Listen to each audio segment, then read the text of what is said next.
गीता अध्याय 17 श्लोक 19.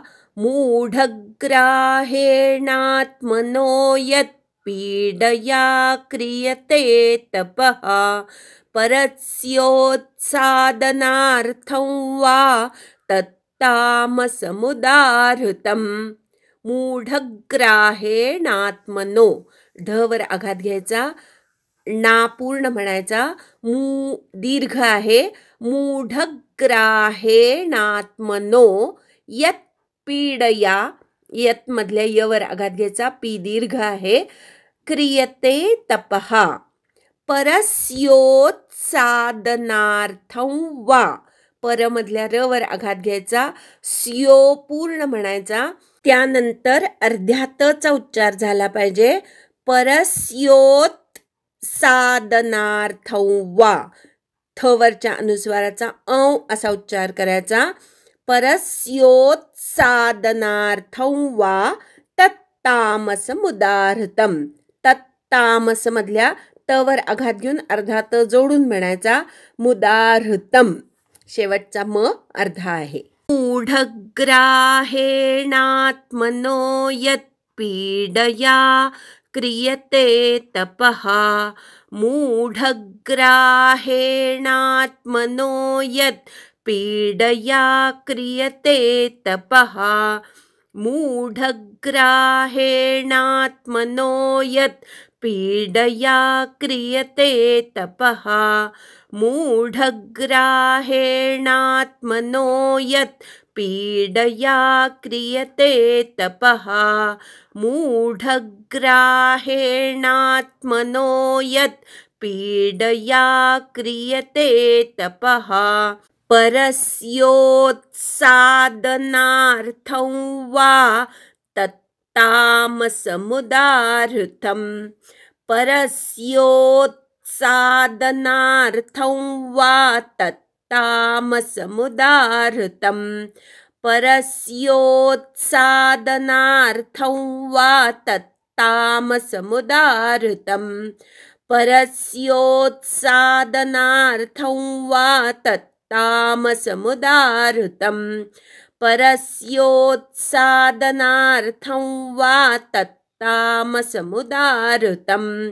मूढग्राहेणात्मनो यत् पीडया क्रियते तपः परस्योत्सादनार्थं वा तत्तामसमुदाहृतम्. संधि विग्रह.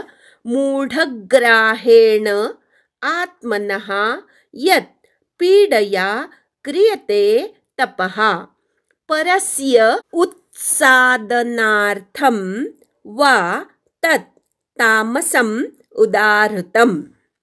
मूढग्राहेण म्हणजे मूढ अशा आग्रहाने किंवा मूढतापूर्वक केलेल्या हट्टाने, आत्मनः म्हणजे स्वतःला, मन, वाणी, शरीर या सर्वांना, यत् म्हणजे जे, पीडया म्हणजे पीडा देऊन, क्रियते म्हणजे केले जाते, तपः म्हणजे तप, परस्य म्हणजे दुसऱ्याचे, उत्सादनार्थम म्हणजे दुसऱ्याचं वाईट करण्यासाठी किंवा दुसऱ्याचं अनिष्ट व्हावं यासाठी. उत्सादनार्थम हा सामासिक शब्द आहे. उत्सादन, उत्सादनाय इदम इति उत्सादनार्थम चतुर्थी तत्पुरुष समास होतो. वा म्हणजे किंवा, तत् म्हणजे ते, तामसम म्हणजे तामस,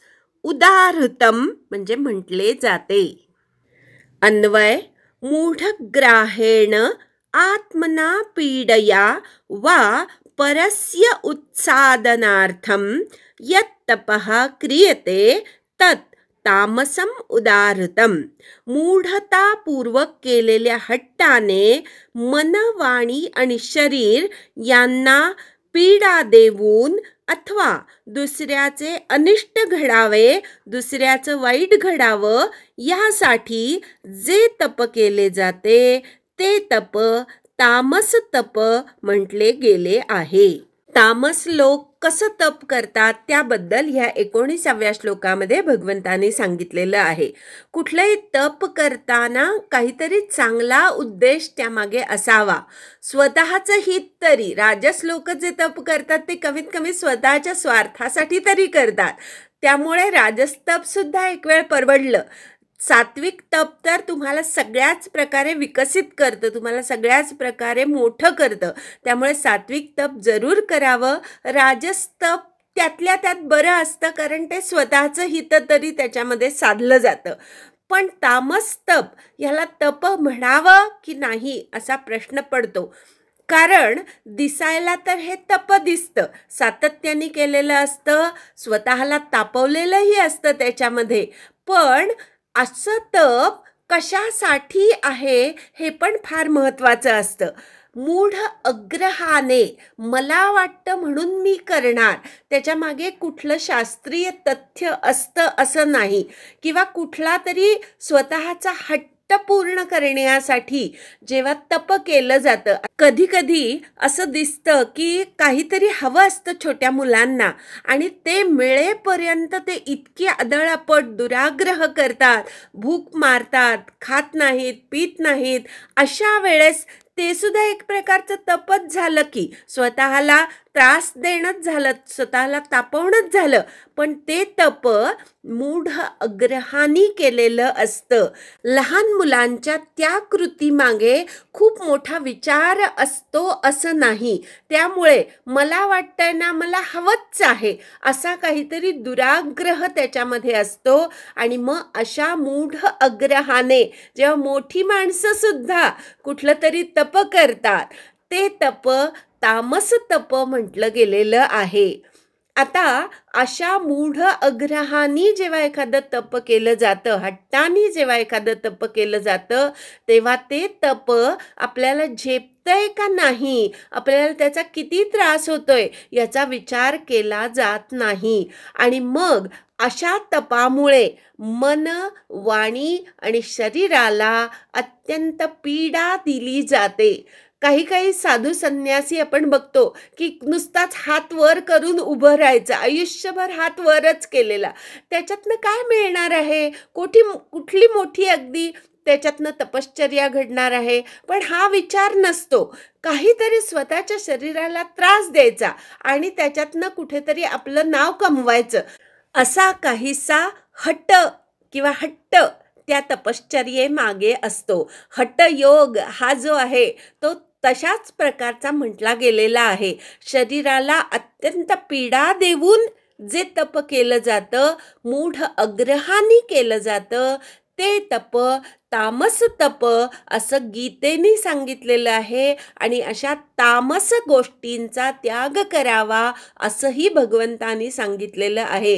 कारण तामस गोष्टी तुम्हाला नरकाकडे घेऊन जातात. मग अगदी ते दिसायला तप जरी असलं तरी ते तामस गुणातून केलेलं असेल तर ते घातक असतं. आपण खूप वेळा बघतो की खूप जण अग्रहानी उपास करत असतात.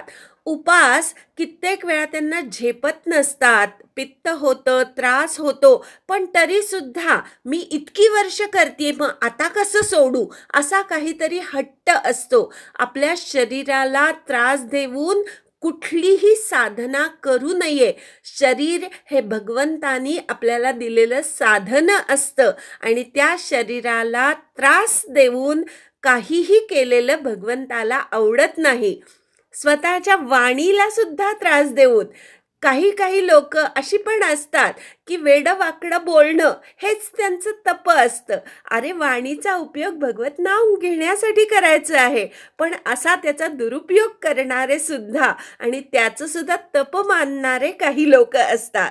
मनाला क्लेश देऊन की रात्रीच्या वेळी स्मशानात जाऊन तिथे प्रेताची वगैरे पूजा करून ते तप करणारे, ते करत असताना त्यांच्या मनालाही खूप क्लेश होत असतो.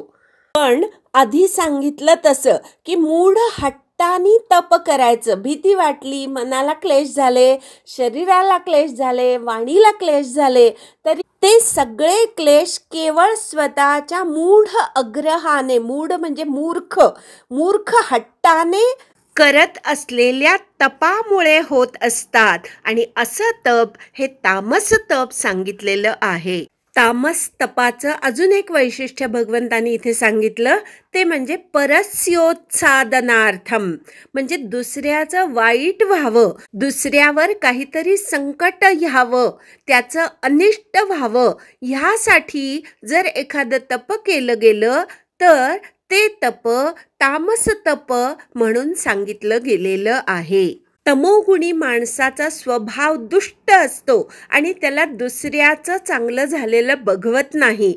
एखादा जर उन्नत होत असेल, एखादा जर विकसित होत असेल तर ते त्याचं यश तामसी माणसांना बघवत नाही आणि मग ते त्या व्यक्तीच्या उन्नतीमध्ये, विकासामध्ये अडथळे आणण्याचा प्रयत्न करतात. हे सुद्धा काही सोपं नाही आहे बरं का, पण तरीसुद्धा ते करण्यामध्ये तामसी माणसाला अत्यंत आनंद वाटत असतो आणि मग अशा प्रकारे दुसऱ्याचं वाईट घडावं, अनिष्ट व्हावं, ह्यासाठी जर एखादं तप केलं तर ते तप हे तामस तप म्हटलेलं आहे. अशा तामस तपाने स्वतःला अतिशय क्लेश होतात. त्या तपामुळे दुसऱ्याचं वाईटच होईल असं काही सांगता येत नाही, पण स्वतःचं मात्र निश्चित वाईट होतं. म्हणून तामस तप करू नये. त्याच्या मागचा उद्देश बघावा. एखादा काहीतरी विचित्र आग्रह असेल किंवा दुसऱ्याचं वाईट व्हावं म्हणून जर एखादं तप तुम्ही करत असाल तर ते तप करू नका. सात्विक तप जरूर करावं. राजस तप तुम्हाला तुमच्या ऐहिकासाठी करायला काही हरकत नाही, पण तामस तप मात्र करू नये. तामस तप दिसायला जरी तप असलं तरी त्या तपाने तुम्ही पापाचे भागीदार होता. दुसऱ्याचं वाईट करण्याचं पाप आपल्याला लागतं आणि म्हणून तामस तप करू नये. एकदा श्लोक म्हणूया आणि थांबूया. मूढग्राहेणात्मनो यत् पीडया क्रियते तपः परस्योत्सादनार्थं वा तत्तामसमुदाहृतम्. हरि ओम तत्सत्.